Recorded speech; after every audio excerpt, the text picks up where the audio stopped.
Bernardino. The National Weather Service in San Diego has issued a flash flood warning for Riverside County in Southern California, San Bernardino County in Southern California, until 8:30 p.m. PDT. At 5:18 p.m. PDT, Doppler radar indicated heavy rain across the warned area. Flash flooding is ongoing or expected to begin shortly.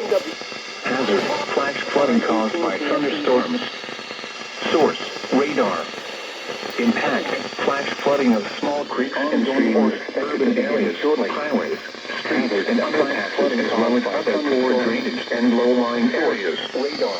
Some locations that will experience flash flooding include Riverside, San Bernardino, Fontana, Moreno Valley, Ontario, Corona, Rialto, Chino, Redlands, and Rancho Cucamonga. This includes the following streams and drainages: Carbon Canyon Creek, Santa Ana River, and Silverado Creek.